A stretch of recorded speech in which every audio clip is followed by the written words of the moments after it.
یہ بھی ایک بہت بڑا سبجیکٹ ہے. کئی ایسی صفات ہیں جو خواتین کے لیے، کئی ایسی صفات ہیں جو مردوں کے لیے. میں نے 2-3 سال پہلے یہاں پڑھا تھا کہ اسلام آباد ہائی وے پہ ایک واقعہ ہوا تھا، اس پہ بھی کافی خواتین کا میرے اوپر ریئیکشن آیا تھا کہ مولانا یہ کیوں بول رہے ہیں. تو میں نے کہا، معصوم فرماتے ہیں مرد کے لیے شجاع ہونا اچھا ہے، عورت کے لیے بہادر ہونا اچھا کس کانسیپٹ میں؟ یہ بھی تو سنو نا. اب جب کلی فتویٰ سنتے ہو آپ سوچو، اگر معصوم کا کوئی کلام ہے تو اس میں حکمت ہے. مرد مثلا رات کے 1 بجے ہیں، آپ کو بھوک لگی ہے، بیٹے کو پیسے دو کہ بیٹا جاؤ 2 کلومیٹر 3 کلومیٹر باہر ایک ریسٹورنٹ ہے، ہوٹل ہے، کھانا لاؤ. اب بیٹی بولے نہیں بابا میں جاتی ہوں.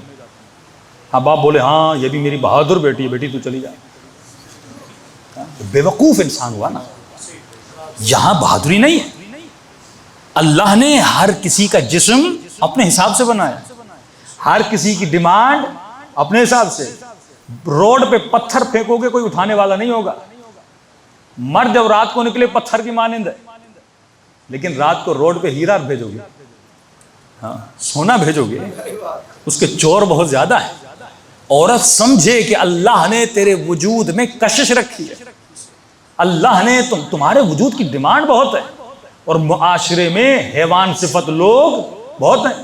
اب یہ بولا جائے مردوں کی تربیت، بھائی جب تک مرد تربیت یافتہ ہوں تب تک تمہارا کیا ہوگا؟ تمہارا تو کام ہے خود کو بچاؤ نا. اب یہ ایسے ہے کہ شیروں کو سمجھاؤ وہ شکار نہ کریں. کوئی شیر کا کام ہی شکار کرنا ہے، وہ درندہ صفت ہے.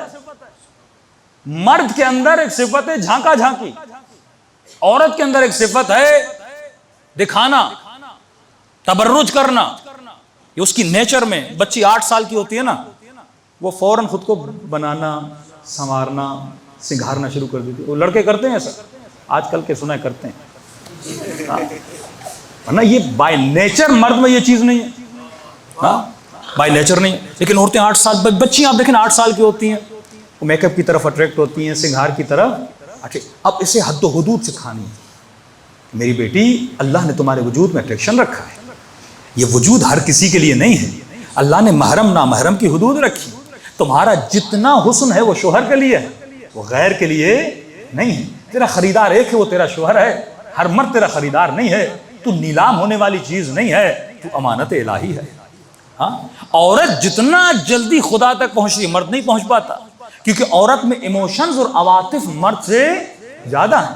لیکن اگر یہ اپنے ایموشنز کو فالتو چیزوں پہ لگائے گی پھر اتنی جلدی گرتی ہے کہ مرد بھی نہیں گر پاتا. یعنی اس کا صعود بھی بڑا جلدی ہے اور نزول بھی بڑا جلدی ہے.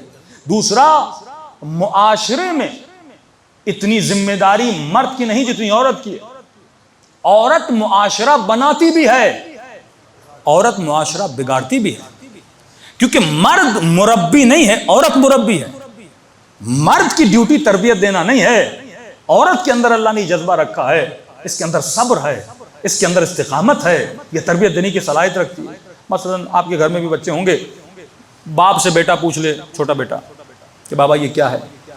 بیٹا یہ چڑیا ہے. اچھا. آدھے منٹ کے بعد بابا یہ کیا ہے؟ بیٹا یہ چڑیا ہے.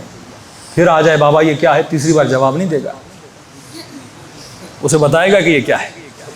ہاں لیکن یہی بچہ ماں سے 100 بار پوچھے، ماں غصے میں، اس کا جذبہ ایسا ہے. بچے رات کو روتے ہیں، باپ تنگ آ جاتا ہے، اس کا حوصلہ ہی نہیں ہے. صبح سے شام تک وہ کمانے جاتا ہے، لوگوں سے مغز ماری کرتا ہے. اس کی ڈیوٹی ہے وہ مال کمائے، رزق حلال کمائے اور ان کے لیے بہترین زندگی بنائے. عورت کی ذمہ داری ہے وہ تربیت کرے. آج ہماری بچیاں کیا پڑھ رہی ہیں؟ آج شادی کی ایج کیوں اتنی اوپر چلے گئی؟ یہ ویسٹرن مائنڈ سیٹ ہے، اسلامی مائنڈ سیٹ نہیں ہے. بچی بالغ ہو جائے، ایک نارمل ایج تک جب آتی ہے اس کی فوراً شادی کرواؤ. آج ہر گھر میں مسئلہ ہے. ہاں بیٹی آپ نے شادی کیوں نہیں کی؟ مولانا بیچلر کر رہی تھی. آپ مولانا ماسٹر، کس نے تجھے کہا تم بیچلر اور ماسٹر کرو؟ اب کہو کہ مولانا آپ کے بچوں کے پڑھنے کے مخالف ہے. اسے وہ پڑھاؤ جو اس کی بچوں کی تربیت کے لیے کیا ہو، مفید ہو. اب ماسٹر کر کے گھر میں بیٹھ جائے، رشتے نہ ملے، فائدہ کیا؟ میں ایسی عورت کو بیچاری نے میسج، ڈاکٹر ہے بیچاری، شادی ہو گئی، کہ مولانا شوہر ڈیلی مجھے مارتا ہے. ڈیلی اس کے منہ پہ نشان تھے، کالے کالے نشان. میں نے کہا آپ نے اس سے شادی کیوں کی؟ کہا میری ایج بڑھ گئی تھی، کماتی بھی میں ہوں، فری میں میرے گھر میں بیٹھا ہوا ہے. اب کیونکہ شادی نہیں ہو رہی تھی، میں نے مجبوراً اس کے ساتھ کیا کر دی، شادی کر دی. ہر چیز کی ایک لمٹ ہوتی ہے، ہر وقت کی ایک ڈیمانڈ ہوتی ہے. جو باپ کی بہترین پرائورٹی ہے وہ اپنی بیٹی کے لیے بہترین رشتے کو کیا کرے، تلاش. شادی ہو جائے اس کے بعد جسے جو بھی پڑھنا ہے اپنی تربیت کے اعتبار سے اس چیز کو حاصل کرے. اصل جو تربیت دینی ہے، اس بچے کو میں نے عادل بنانا ہے، زاہد بنانا ہے، خادم بنانا ہے، اللہ کا صحیح بندہ بنانا ہے، یہ تربیت لینی ہے.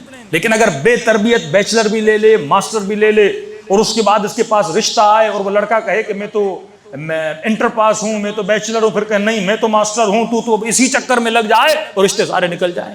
اب میں نے اتنا پڑھا تو مجھے بھی اتنا پڑھا ہوا چاہیے. اب ویسا تو ممکن نہیں ہے. تو بیٹیوں کی عمریں نکلتی جا رہی ہیں کیونکہ صحیح اسلامی مائنڈ سیٹ نہیں ہے. تو اصل جو چیز ہے وہ انسان سمجھے.